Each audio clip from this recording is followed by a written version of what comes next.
In a sense, our next speaker is home. The city of Chicago is where he grew up and where he was educated. Peter W. Schutz was born in Berlin and along with his family came to Chicago in 1941 with a 2-year layover in Havana, Cuba. The senior Schutz was a medical doctor who practiced on the south side of Chicago where Peter went to high school and college. Peter majored in mechanical engineering at the Illinois Institute of Technology. And following graduation, he went to work for the Caterpillar Tractor Company in Peoria, Illinois, and then on to the U.S. Army. Now, during his years at Caterpillar and his career in military, Peter taught engineering at the college level. He gave up teaching at Bradley University in Peoria because he wanted to instruct at a higher level. Being a pilot himself, became a flight instructor. Now, the experience of one-on-one training intrigued Peter. He loved the challenge.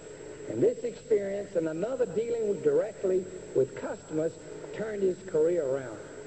He left Caterpillar for a sales marketing post with Cummins Engine Company. And from there, he moved back to his native Germany, this time to Cologne, West Germany, where he filled a general management role with Deuce Engine Division of KHD. In the summer of 1980, Dr. Porsche contacted Peter and offered him the presidency of Porsche in Stuttgart. He assumed the position in 1981. Now, many students of automobiles claim that there is no substitute for a Porsche. And in a very real sense, the people at Porsche feel that there's no substitute for Peter Schutz. Incidentally, Peter is the first American to ever run a German company. Here today to tell us some reasons that the quality sells a man, and it's a man who should know. Now hold on to your seats for a quick trip around the legendary Le Mans race course and one of Porsche's legendary automobiles.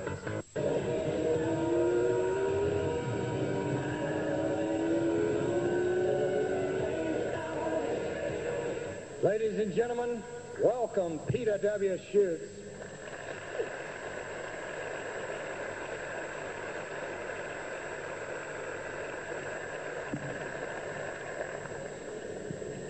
Well, you know, I've had the opportunity of being introduced on several continents and on many different occasions, but I got to tell you, that introduction just now was without any question the most recent. Let me just set one thing straight in that introduction. It is true that I accepted employment in Germany, but I'm an American, and no way was I going back to anything. I feel a rather close kinship to the $1 Million Round Table because it was a member of the $1 Million Round Table that influenced me to look beyond engineering and try some new things.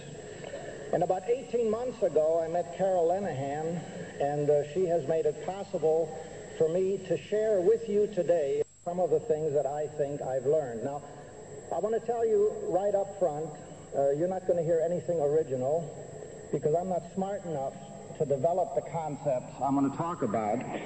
What I would like to do is share with you the way they have influenced the way I and my colleagues view a business, and some of the things that we're trying to do, and then show you a few examples that lead us to believe that they may just work.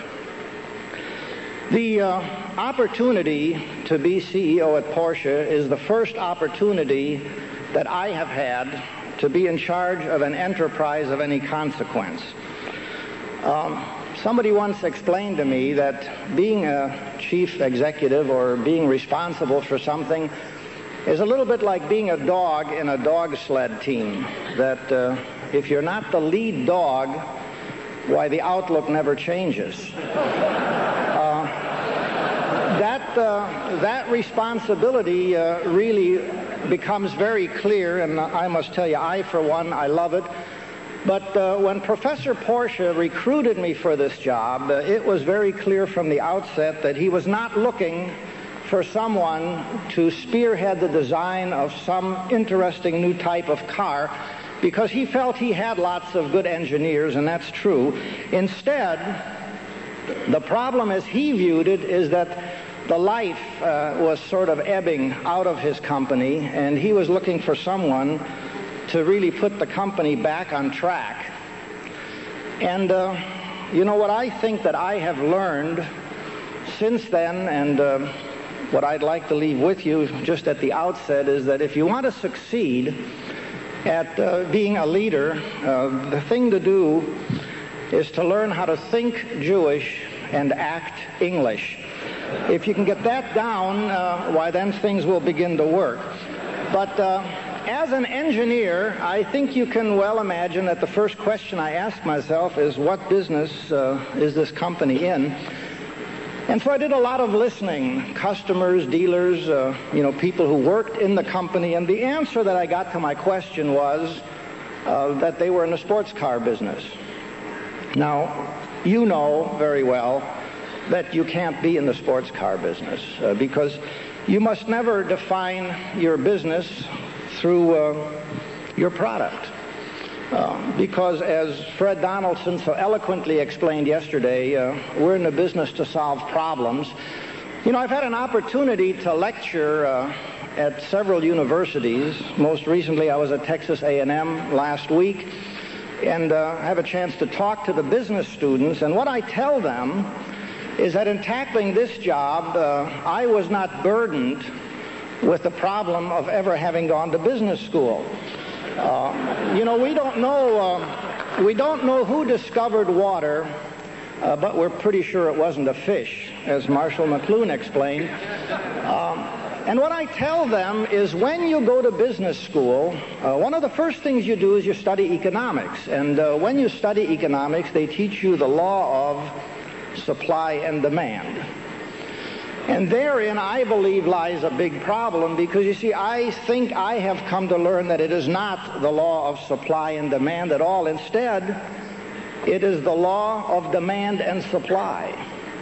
And if you get those things backwards, you sort of get off on the wrong foot in the business. So in looking at Porsche, I came to realize that Porsche is not in the automobile business. You see, you have to look at products and services that you offer in several different ways, and one of the things that always occurs to me is that there are a lot of products that nobody really wants. I'll give you an example. You take something like a quarter-inch drill. Now, I don't know many people who want a quarter-inch drill. Now, they may want a quarter-inch hole, but they don't care about a drill. And, you might also compare McDonald's with a gourmet restaurant on the basis of how full you can stuff yourself, or the cost effectiveness per calorie or some such thing. We realize that a gourmet restaurant is, in fact, a social experience. And I guess as we get along in years, for some of us, if the meal wasn't served on such an evening, some of us might hardly miss it because that's really not the point. In this sense, you see, I came to realize pretty early on that the customers that this company has would own a Porsche even if they had no place to go. And you see, if that seems strange to you, just consider as you drive back to the hotel today and you look at all those masts in those yacht harbors and you ask yourself how many folks own those boats in order to go somewhere. They enjoy sailing. Our customers enjoy driving, and going somewhere has very little to do with it. And I think that's very important to realize as you begin to try to review where the company is and where it's going. Well, having taken ourselves through that exercise and recognizing what business we were in, then I was asked by the supervisory board to put together a 10-year plan. So the question, what do you see this company being in 10 years? Now, I think I know a little bit about how to do a 10-year plan. I spent several years working in corporate planning at Cummins Engine for a very able chief executive from whom I learned a great deal. But you see, this little company had no planning staff to do such things. It didn't have one then, doesn't have one today, and it will not have one in the future.